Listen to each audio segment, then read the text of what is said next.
नमस्कार इंडिया, स्वागत है आप लोगों का। आज की इस वीडियो के अंदर मैं डिस्कस करने जा रहा हूं अपनी केवीएस की जर्नी के बारे में।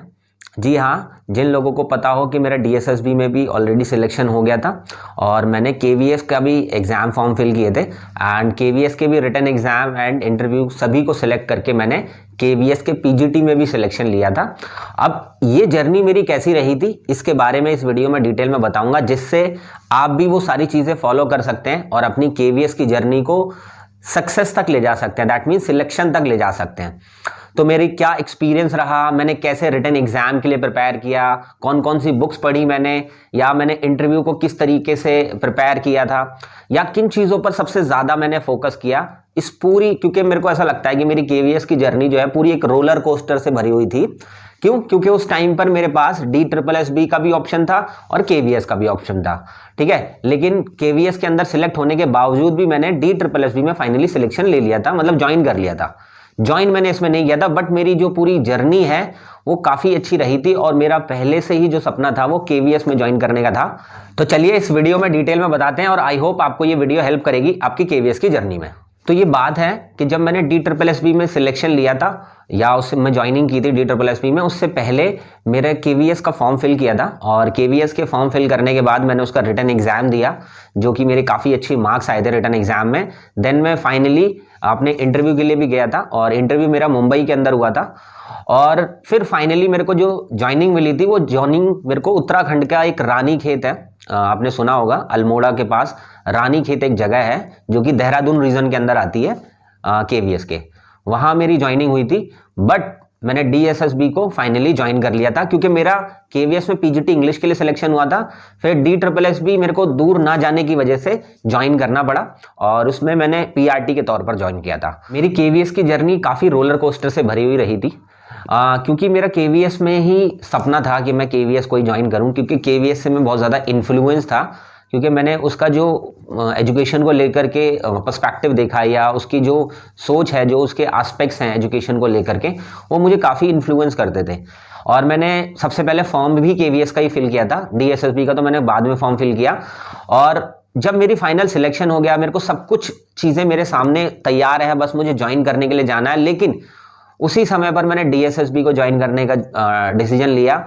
क्यों लिया मैंने DSSB को ज्वाइनिंग का डिसीजन? क्योंकि मुझे ऐसा लगता था कि अगर मैं केवीएस ज्वाइन कर लेता हूं तो शायद दिल्ली के आसपास आने में मुझे बहुत टाइम लग जाएगा, जिस वजह से मैंने अपने सपने को पूरा करने की बजाय मैंने DSSB में पीआरटी की पोस्ट पर ज्वाइन करना ज़्यादा उचित समझा, जिसमें मैंने सक्सेसफुली अपनी फिर ज्वाइनिंग लेकर के अपनी जॉब स्टार्ट कर दी। मैंने अपनी प्रिपरेशन में ना, मैं आपको अगर बताऊं तो मैंने केवीएस की प्रिपरेशन, रिटन एग्जाम की जो प्रिपरेशन थी वो ज़्यादा से ज़्यादा मैंने 2.5-3 महीने ही प्रिपरेशन की थी रिटन एग्जाम की, और 2.5-3 महीने के अंदर ही मेरा रिटन में काफ़ी अच्छे मार्क्स आ गए थे, जिसके लिए मुझे इंटरव्यू कॉल भी आ गई थी फाइनली।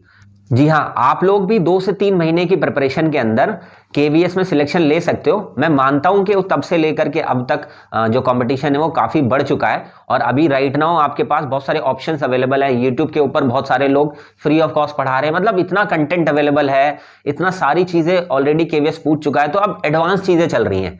तो ये नहीं कहता कि मैं 2-3 महीने में प्रिपेयर हो जाएगा, लेकिन ये भी बात सच है कि 2-3 महीने में अगर आप चाहें सीरियसनेस के लेवल को, तो साल भर की तैयारी भी कर सकते हैं 2-3 महीने के अंदर। क्योंकि मैंने बहुत सीरियसनेस के साथ 8 से 10 घंटे में अपनी प्रिपरेशन को देता था और उस प्रिपरेशन में मैं प्रैक्टिस को भी समय देता था, लर्निंग वाली चीज़ों को भी समय देता था, और जो मुझे सीखनी है, ठीक है, उन पे भी जोर देता था। तो मेरा पूरा कुल मिलाकर के 8 से 10 घंटे का पूरा प्रॉपर शेड्यूल था। मैं शेड्यूल भी बताने की कोशिश करूंगा आपको। सबसे पहले मैं बुक्स की बात कर लेता हूं। तो मैंने अपनी लैंग्वेज के लिए, मतलब हिंदी एंड इंग्लिश की लैंग्वेज के लिए जो बुक्स ली थी, वो मुझे ऐसा लगता था कि कोई भी बुक खरीदना मुझे लगता है कि उचित होगा। लेकिन मैंने फाइनली क्या करा था, मेरा एक फ्रेंड था जो कि केवीएस की कोचिंग ले रहा था, पंजाबी बाग में कोचिंग लेता था वो, और उसके पास है ना हिंदी एंड इंग्लिश के काफ़ी अच्छे नोट्स थे। हिंदी इंग्लिश ग्रामर है ना, उसमें प्रॉपर मैनर में उसमें सिखा रखी थी। मैं नाम नहीं बताऊंगा कि उस इंस्टीट्यूट का, लेकिन उसके अंदर काफ़ी अच्छे से सारी चीज़ें समझाई हुई थी, जो मुझे ऐसा लगा कि मेरे को हेल्प किया जिन्होंने लैंग्वेज के अंदर अच्छा स्कोर करने के लिए, ठीक है। और मेरी इंग्लिश लैंग्वेज पे तो पहले भी वैसे भी कमांड थी, लेकिन मुझे एक तरीका पता चला कि हमें क्वेश्चंस किस तरीके से सॉल्व करने हैं और हमें क्या चीजें ज्यादा फोकस करने की जरूरत है। तो मैंने हिंदी एंड इंग्लिश में मेरे दोस्त के जो मुझे को नोट्स मिल गए थे वो मैंने रेफर किए थे। एंड रीजनिंग के लिए मैंने अरिहंत की बुक खरीदी थी। अरिहंत की बुक मेरे को लगता है ऑल टाइम फेवरेट है मेरी। क्यों? क्योंकि मुझे ऐसा लगता है, मैंने बच्चों को भी बहुत ज्यादा रिकमेंड करी है अरिहंत की बुक, क्योंकि उसमें ऑलमोस्ट सारी तैयारी आपकी अच्छी खासी हो जाती है। मतलब रीजनिंग में ज्यादा सोचने की जरूरत नहीं है कि ये बुक ले लें वो बुक ले लें, नहीं, एक सिंपल सा अरिहंत की बुक ले लो, इजिली अवेलेबल है मार्केट के अंदर। ठीक है। दूसरी चीज, इसमें जो टॉपिक दिए हुए हैं उस टॉपिक के अंदर जो क्वेश्चंस है वो किसी ना किसी एग्जाम में आए हुए क्वेश्चन, तो ऑथेंटिक क्वेश्चन भी सॉल्व करने का मौका मिलता है। टीचिंग एप्टीट्यूड के लिए मैंने क्या किया था, देखो टीचिंग एप्टीट्यूड का मेरा मेन कंसर्न था कि मुझे टीचिंग एप्टीट्यूड में काफी अच्छा स्कोर करना है। तो टीचिंग एप्टीट्यूड के लिए मैं क्या करता था, संडे मार्केट के अंदर जाया करता था। संडे मार्केट में मुझे जो भी टीचिंग एप्टीट्यूड से रिलेटेड कोई भी बेस्ट बुक मिलती थी, क्योंकि अलग अलग यूनिवर्सिटीज की जो कोर्स के अंदर लगती हैं, ठीक है, वो बुक्स क्या होती हैं कि वहां पर 20 रुपए 30 रुपए 40 रुपए में मिल जाती हैं। तो वहां से जा करके मैं लेके आता था। एक प्रोफेसर भाटिया की बुक थी, कई सारे बच्चों ने सुनी भी होगी। उसने टीचिंग एप्टीट्यूड में काफी अच्छा स्कोर कराने में मेरी मदद करी, और जिन बच्चों ने वो बुक पढ़ी होगी तो उनको ये पता भी होगा कि काफी अच्छा कंटेंट उसके अंदर दिया हुआ था। इसके अलावा मैंने सब्जेक्ट की बात करूं तो मैं खुद लिटरेचर का स्टूडेंट था। तो मैं क्या करता था, लिटरेचर से रिलेटेड जितनी भी चीजें मेरे सामने मुझे दिखाई देती थी, जैसे फॉर एग्जांपल एम.एच. अब्राहम में खरीद लेता था। ठीक है। उसके अलावा मुझे ऐसा लगता था हिस्ट्री ऑफ इंग्लिश लिटरेचर, मतलब बाहर के जितने भी ऑथर थे, मतलब जिन्होंने लिटरेचर के ऊपर कुछ ऐसी चीजें लिखी हैं जो हमारी इंडिया की जितनी यूनिवर्सिटीज हैं उसमें भी यूज की जाती हैं। इवन यूजीसी नेट को अगर आप क्रैक करना चाहते हो तो उनमें भी वो हेल्प करती हैं। तो मैंने वो सारी चीजें इकट्ठी करके, मतलब कोचिंग तो कहीं नहीं ली मैंने, लेकिन वो सारी चीजें इकट्ठे करके मैंने अपने खुद के प्रॉपर एक नोट्स बनाए, और उन नोट्स के जरिए मैंने ये जाना कि एक्चुअली में हमें क्या पढ़ने की जरूरत है। मतलब थोड़ा टाइम लगा मुझे, लेकिन जब मुझे जैसे ही पता चला कि भाई ये सारी चीजें पढ़ने से ही एग्जाम के क्वेश्चंस आ रहे हैं, फिर मेरे लिए थोड़ा सा रास्ता आसान हो गया। तो मैं यही कहना चाहूंगा, कंटेंट आप सारा इकट्ठा करो, लेकिन अब एक खुद का कंटेंट डेवलप करो अपने सब्जेक्ट के लिए।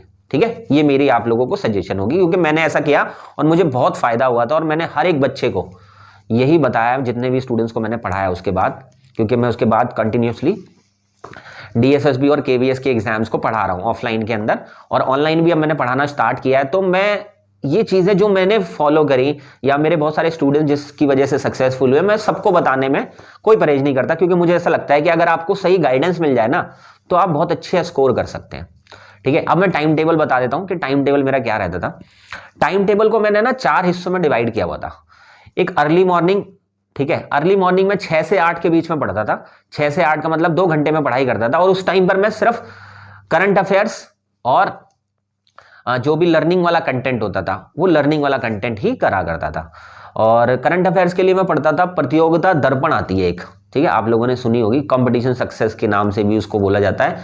एक प्रतियोगिता दर्पण की मैगजीन आती है मंथली, उसके वो यूपीएससी वाले एस्पिरेंट भी वही करते थे। तो ऑलमोस्ट मुझे ऐसा लगता है कि सारा करंट अफेयर्स उसमें कवर हो जाता है, अच्छे से कवर हो जाता है और डिटेल में कवर हो जाता है। ठीक है। मैं वो बुक पढ़ता था, डेली मेरा यही एक शेड्यूल रहा करता था। फिर उसके बाद आफ्टरनून के अंदर 12 से 2 के बीच में मैं प्रैक्टिस किया करता था अपने जनरल सेक्शन की, जैसे लैंग्वेज की, रीजनिंग की, इन सभी के ना प्रैक्टिस सेट लगाया करता था मैं। प्रैक्टिस सेट में हर संडे को जाकर के किसी ना किसी बुक स्टोर पे, जैसे जेएनयू कैंपस जाकर के या जीटीबी नगर जाकर के, मैं अच्छे से अच्छा जो भी मुझे लगता था कोई प्रैक्टिस सेट अलग अलग लैंग्वेज के लिए, ठीक है, जैसे हिंदी के लिए अलग प्रैक्टिस सेट ले लिया, इंग्लिश के लिए अलग प्रैक्टिस सेट ले लिया, या कंबाइंड कोई ऐसा ले लिया जिसमें हमारे जो भी जनरल सब्जेक्ट्स आते हैं वो कवर हो जाएं, चाहे किसी भी एग्जाम का क्यों ना हो। वो ला करके ना मैं रोज सॉल्व किया करता था। अगर मतलब मुझे ऐसा लगता था कि उनको सॉल्व करने से मेरी जो कमांड है ना वो ज्यादा बेटर होती जा रही है। ठीक है। फिर उसके बाद मैं इवनिंग के टाइम पर 5 से 7 बजे के बीच में, ठीक है, सब्जेक्ट के पेपर सेट लगाता था। मतलब जो मेरा सब्जेक्ट है उस सब्जेक्ट के प्रैक्टिस सेट करता था और टीचिंग एप्टीट्यूड से रिलेटेड प्रैक्टिस सेट लगाता था, और काफी अच्छा धीरे धीरे करके मैंने ये फील किया कि उससे मेरा काफी अच्छा स्कोर होता चला गया। क्योंकि मैं एक चीज फील करता हूं, आप प्रिपरेशन करते हो ना तो वो 20% ही हेल्प करती है, लेकिन आपकी जो प्रैक्टिस है ना वो 80% हेल्प करती है आपके एग्जाम को स्कोर करने में। क्योंकि सबसे पहली चीज एक कॉन्फिडेंस फील करते हो आप अगर आपके नंबर बढ़ते हैं। दूसरी चीज, आपको पता चलता है कि आप क्या गलत कर रहे हो और कौन सी चीजें सही हैं आपकी, जिन पर फोकस ना करके आपको वो चीजें फोकस करनी चाहिए जहां वीक एरियाज हैं आपके। ठीक है। और इसके अलावा मुझे लगता है कि आपकी स्पीड सबसे इंपॉर्टेंट रोल प्ले करती है, क्योंकि कोई भी एग्जाम देने जाओ स्पीड सबसे मैटर करती है, ठीक है, कि समय पर आप अपना क्वेश्चन पेपर कंप्लीट कर सको, क्योंकि यही मतलब मुझे ऐसा लगता है कंपटीशन के एग्जाम जो होते हैं ना, उसमें तेज नहीं दौड़ना, उसमें सबसे तेज दौड़ना होता है। समझ रहे हो आप मेरी बात? तो ये सारी चीजें मुझे बहुत अच्छे से समझ में आ गई थी। फिर फाइनली रात को 2 घंटे के लिए, मतलब मैं 10 से 12 के बीच में अपना सब्जेक्ट पढ़ता था। मतलब मैं सब्जेक्ट को रात में इसलिए पढ़ता था, ठीक है, थोड़ा बहुत सब्जेक्ट में मॉर्निंग में भी पढ़ता था वैसे अपना, ठीक है, रात में सब्जेक्ट इसलिए पढ़ता था क्योंकि मुझे ऐसा लगता था कि रात में एकदम शांत माहौल होता है और हमारे सब्जेक्ट पे ना हमें डीप स्टडी की जरूरत होती है, मतलब डीप थॉट की जरूरत होती है, जो हमारे माइंड में एकदम स्टोर हो जाए, आसपास का एनवायरनमेंट भी शांत हो जाता है ना, कूल एंड काम हो जाता है, आप भी बिल्कुल स्ट्रेस फ्री हो जाते हैं पूरे दिन की उस चीजों को निकाल करके, आपके दिमाग में जो टेंशन है, जो काम चलते रहते हैं उनको निकाल करके, फिर मजा आता है फिर आपको ना सब्जेक्ट पढ़ने में। और आई होप बाकी बच्चे भी ऐसे ही फॉलो करते होंगे और उनको मजा भी आता होगा। तो कुल मिलाकर के 8 घंटे में स्टडी करता था, और 8 घंटे में स्टडी इसलिए करता था क्योंकि मैं पूरे दिन फ्री हूं, ठीक है। अगर कोई पूरे दिन फ्री ना हो तो वो 4 घंटे भी स्टडी करे ना तो भी इनफ है, ये मैंने फील किया है, ठीक है। लेकिन अगर ज्यादा समय है तो जितना ज्यादा दे सकते हो उतना बेटर है, क्योंकि एक बार आपका एग्जाम क्रैक हो जाए, आपकी जॉब लग जाए, उसके बाद चाहे बेशक से आप किसी चीज को समय दो चाहे ना दो। अलग अलग बुक्स पढ़ने के अलावा ना मैं अपने सब्जेक्ट को प्रिपेयर करने का एक मेरे पास और एक साधन था। जो दूरदर्शन के जो चैनल होते हैं ना, उसमें एक एजुकेशनल चैनल भी इंट्रोड्यूस किया था सरकार ने, ठीक है।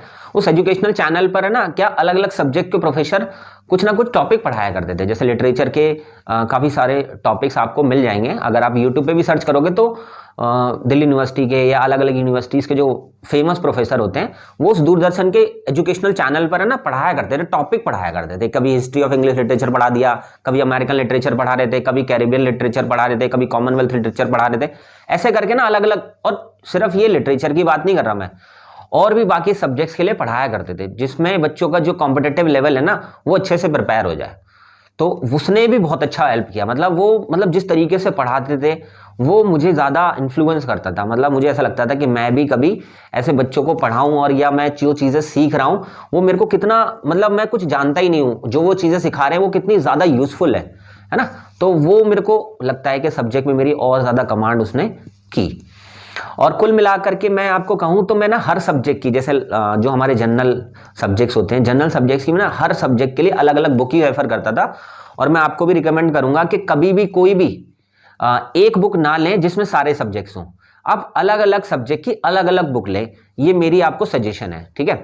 टाइम टेबल जितना आप निकाल सकते हैं उतना ज़्यादा बेटर है, और अगर आपके पास टाइम अवेलेबल नहीं है फिर तो कोई बात नहीं है।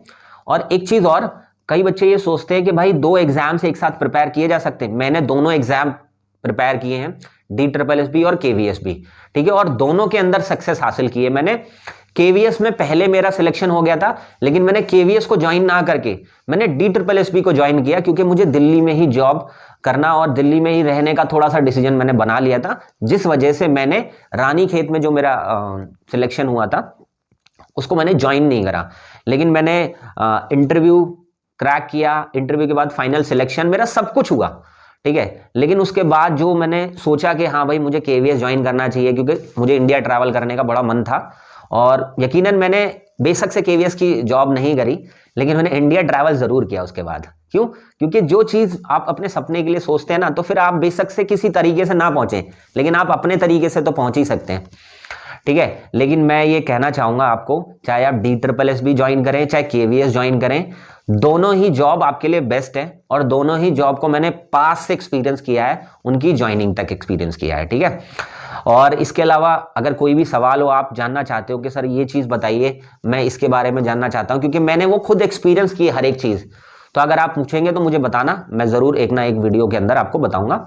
और इंटरव्यू की मैं बता देता हूं आपको। जब मेरा रिटर्न के बाद इंटरव्यू हुआ था, तो इंटरव्यू मेरा मुंबई में हुआ था, तो इंटरव्यू के अंदर मेरे से जो उन्होंने स्टार्टिंग में क्वेश्चंस पूछे, तो मेरे को बड़ा सा नर्वसनेस सी फील हुई, काफ़ी एंजाइटी सी फील करी, बिकॉज मैं उस टाइम पर थोड़ा सा इंट्रोवर्ट काइंड ऑफ पर्सन हुआ करता था।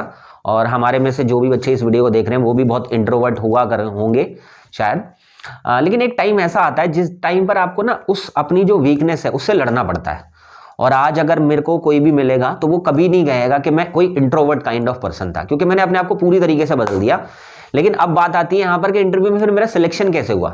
देखो मेरा जो उन्होंने क्वेश्चंस पूछे वहां पर मैं थोड़ा सा बिल्कुल एंजाइटी के साथ या मैं अंडर कॉन्फिडेंट फील कर गया, लेकिन जब उन्होंने डेमो टीचिंग का मौका दिया मुझे, उन्होंने कहा कि चलिए आप पढ़ाइए, ग्रामर का टॉपिक पढ़ाइए, आप बताइए लिटरेचर कैसे पढ़ाएंगे। जब मैं टॉपिक पढ़ाने के लिए स्टार्ट किया तो मैंने जो वो कॉन्फिडेंस उस टाइम पर दिखाया उन लोगों को, मुझे लगता है कि वो डेमो टीचिंग ने ही मेरा सिलेक्शन कराया। अदरवाइज उससे पहले जितने भी क्वेश्चन पूछे थे सब नेगेटिव में ही जा रहे थे, और वो सारी चीजें मुझे ऐसा फील करा रही थी कि नहीं यार सिलेक्शन नहीं होगा, क्योंकि आप अपने आप में भी सोचने लग जाते हैं कि आप सही जा रहे हो या नहीं सही जा रहे हो, ठीक है। लेकिन जब फाइनली मैंने अपना लिस्ट में नाम देखा और अपॉइंटमेंट लेटर मेरा आया, और जब मुझे पता चला कि मेरा फाइनली केवीएस में सिलेक्शन होगा, तो मुझे इस बात की खुशी हुई कि यस, मैंने जो वो जर्नी स्टार्ट की थी उस जर्नी को कंप्लीट किया, ठीक है।